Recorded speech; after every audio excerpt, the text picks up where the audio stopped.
பகவத்கீதையில் ஒரு தத்துவம் படித்தேன். ரொம்ப அசந்து போயிட்டேன். இது எனக்கு ரீசெண்டாக ஒரு நடந்த சம்பவத்துக்கும் நான் படித்ததுக்கும் ரொம்ப பொருத்தமாக இருந்துச்சு.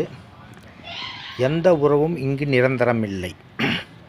இங்கு மனிதர்கள் சந்தர்ப்பத்திற்கும் காலத்திற்கும் ஏற்ப மாறிக்கொண்டுதான் இருக்கிறார்கள் என்பதை புரிந்து கொண்டு வாழ பழகிக்கொள்ளுங்கள், சிந்தித்து செயல்படுங்கள் அப்படின்னு சொல்லிக்குது. அதனால் நான் எனது ஒரு சைட்டு ஒன்று, ரொம்ப வேல்யூபுல்லான ஒரு சைட்டு ஒன்று, அது இருக்கிற வரைக்கும் என் கூட ரொம்ப க்ளோஸாக ஒரு 2-3-4 பேர் ரொம்ப நெருங்கி பழகிட்டே இருந்தாங்க.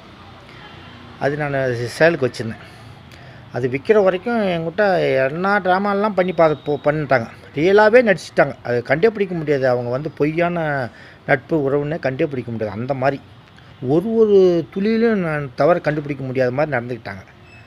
அது விற்றவுடனே அவங்கவுங்களுக்கு வர வேண்டிய பணம் பிடுங்கிறது, எடுத்துக்கிறது எல்லாம் ஒரு 4-5 பேர் அப்படியே தூக்கி கட்டிட்டாங்க. இனிமேல் இவங்ககிட்ட ஒன்றும் இல்லை, இவங்ககிட்ட எடுத்துக்கிறது இனிமேல் ஒன்றும் இல்லை அப்படின்னு நினச்சிட்டு, உறவுக்காராகட்டும் நண்பர்கிட்ட ஒருத்தர் ரொம்ப க்ளோஸ் ஃப்ரெண்டு, நண்பானே சொல்லுவார். எல்லாமே அதான் சந்தர்ப்பவாதிகள். யார் எப்போ வேணாலும் மனிதனுக்கு மதிப்பு கொடுக்கலைங்க. அவங்ககிட்ட இருக்கிற சொத்துக்கு பணத்துக்கு அது எப்படி சந்தர்ப்ப தான் இவ்வளோ அழகாக சொல்லிக்கிறாங்க பாருங்கள். அதை அவன் எப்படி அதிலேருந்து நமக்கு என்ன கிடைக்கும், நம்ம எவ்வளோ அதில் ஆட்டை போட முடியும், அதுதான் நடக்குது. அதனால் வாழ்க்கையில் ஒவ்வொன்றும் ஒவ்வொரு பாடம் தான். அதனால் ரொம்ப ஜாக்கிரதையாக இருங்க. கண்ணனிடம் இனி ஒன்றும் இல்லை. அவன் விற்கிறதுக்கும் ஒன்றும் இல்லை, வாங்கிறதுக்கும் ஒன்றும் இல்லை. அது விற்கும்போது நமக்கு ஒன்றும் கிடைக்காது, வாங்கும்போது ஒன்றும் நமக்கு கிடைக்காது அப்படின்னு நினச்சிருக்கிறாங்க.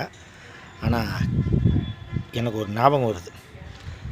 கண்ணங்கிட்ட மூளை இருக்குல்ல, கண்ணன் உடம்புல உயிர் இருக்குதுல்ல, இன்னொரு முறை வாய்ப்பு வராதா? அதுக்கு ஒரு உதாரணம் சொல்கிறேன் பாருங்கள். ஜெயலலிதா சிஎம் வந்துட்டு பதவியில் இறங்குறாங்க. கலைஞர் ஐயா பதவிக்கு வராரு. அப்போ ஜெயலலிதா சொல்கிறாங்க, கஜானா காலி ஆகிடுச்சி, நீ எதை வச்சு நீ ஆட்சி நடத்த போகிறேன்னு சொல்கிறாங்க. அதுக்கு கலைஞர் சொல்கிறாரு, கலைஞர் பாணியில் சொல்கிறேன் பாரு,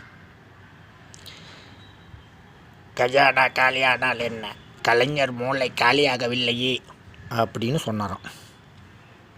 ஆட்சி நடத்தினார்ல, மகனை வெளிநாட்டுக்கு அனுப்பிச்சுட்டு வெளிநாட்டு ஆர்டர்லாம் எடுத்துகிட்டு வர வச்சார் இல்லையா, எடுத்துகிட்டு வர வச்சு பெரிய கார் கம்பெனிலாம் வர வச்சு ஆட்சி நடத்தினார் இல்லையா. அதனால் மீண்டு வர முடியும். இன்னொரு வாய்ப்பு கண்டிப்பாக நிச்சயமாக கிடைக்கும். உடலில் உயிர் இருக்கும் வரை போராட்டம் தொடரும்.